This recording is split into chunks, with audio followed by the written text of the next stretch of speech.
In the death chamber, no time was wasted. Mrs. Rendell stepped firmly onto the scaffold, and in a moment she was in charge of the hangman, who, with busy hands, adjusted the white cap, attached the noose under the plait of hair that hung down on the light print skirt, and bound the strap around her dress and limbs. Without a tremor, she stood through those most awful last few seconds. Then the bolt was drawn, the chasm opened, and in a second all was over. The woman was dead instantly, and it was but 3 minutes past 8 o'clock. Kalgoorlie Western Argus, 12th October 1909, page 32. This was Martha Rendell, and this is the good, the bad, and the pure evil. Short story today about Martha Rendell. Little is known about her childhood or upbringing, so the story starts when she moves in with a man named Thomas Nichols Morris. He was separated from his wife and she had moved out, and Morris had custody of his 4 children, and all 5 lived at 23 Robertson Street in East Perth. Rendell first met Morris in Adelaide, South Australia, and she followed him when he moved. Then she moved in with him, pretending to be his wife, and Morris's children were made to call Rendell mother. Rendell hated the children. She found them annoying and needy, so she was brutally abusive to them, battering them so badly that once Annie, who was Morris's daughter, couldn't walk. When Rendell was eventually arrested, Inspector Harry Mann said she delighted in witnessing her victims' pain, even being sexually satisfied by the abuse and pain she inflicted.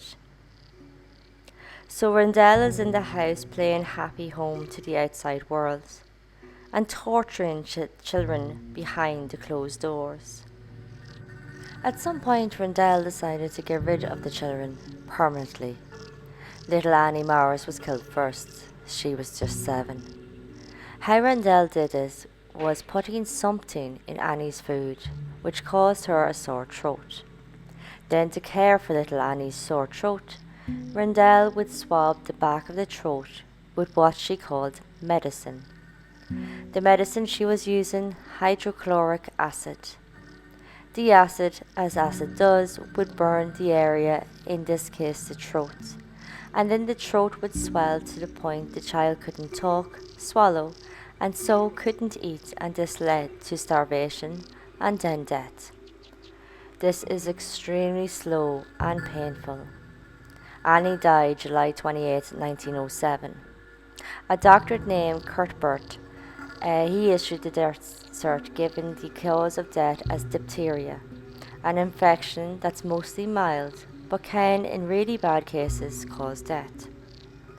With Annie gone, Rendell still was irritated by the remaining children, so she set her sights on little 5-year-old Olive.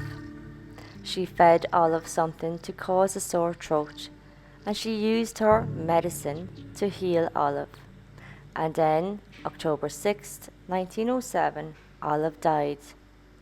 Again, Dr. Cuthbert issued the death cert stating cause as diphtheria.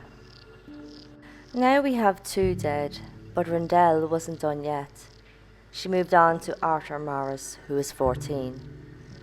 Being older, probably stronger, it took a lot longer for the medicine to take a hold of him. He died a year to the day of Olive's death, on October 6, 1908. This time Dr. Cuthbert's curiosity was pricked, probably because it's now the 3rd death of the same illness in one home. So he asked for an autopsy on Arthur. Rendell actually agreed to it, if she could be part of it. This was approved, and she watched as doctors performed the autopsy, finding nothing incriminating.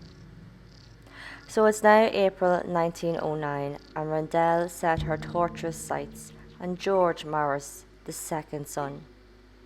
Rendell made him some tea, and within minutes he started complaining of a sore throat. To treat it, Rendell coated his tonsils with syrup. This freaked out George and he bolted out of the door, running to his mom's place streets away. George, now missing, pricked the interests of neighbours, who found it really odd that his father Thomas admitted not knowing where his son was. Neighbours started to go to the police, and Inspector Harry Mann was the one to listen to their concerns. He listened to story after story of the children's throats being coated with a solution, and about Rendell's lack of sympathy or concern to their pain. There was one neighbour who told the story of looking in the windows. Don't know why, but this neighbour did, and saw Rendell standing, smiling, in front of a child, screaming in pain, rocking back and forth like in a trance. Another neighbour claimed to have seen Rendell masturbating in plain sight. Inspector Mann was able to find George, and his story was of an evil, wicked stepmother who had killed his siblings and now was trying to kill him with spirits of salts. This is what hydrochloric acid was called, and that he had to run away to live. An inquiry into these accusations ran into issues regarding the time that had elapsed since the deaths.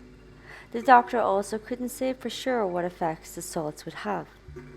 Suspicions mounted even more when receipts showed Rendell bought spirit of salts in bulk at or around the time of the children becoming sick, but there was no purchase since the last death.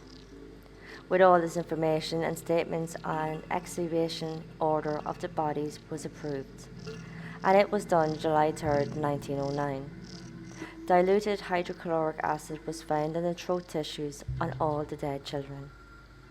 Martha Rendell and Thomas Morris was charged with murder, with Martha being sentenced to death by hanging. She obviously said she didn't do it. She's innocent. She was simply caring for the children who had diphtheria, as stated by medical professionals. And just bad luck they succumbed to the illness. Nothing to do with her. Thomas would be acquitted.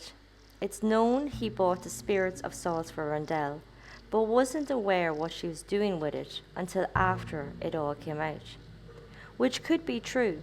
He was the breadwinner. Rendell might have asked him to go get spirits of salts and never explained why she needed them, so he just bought them.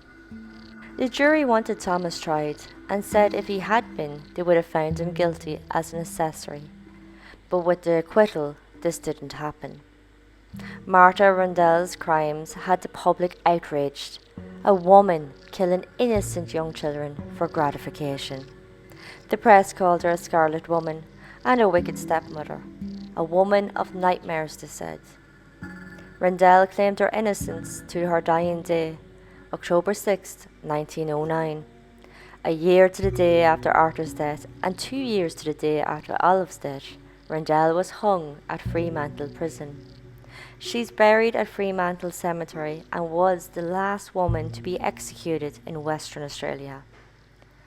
Just to add a spook to this already creepy and unnerving story, at the prison, which since 1991 is a heritage site and now a tourist attraction, a ghost, apparition, an illusion, if you will, appears in one of the prison windows. You can only see this illusion when inside the church looking out, and it's said that this illusion is the spirit of Martha Rendell watching over the country. And that is the story of Martha Rendell.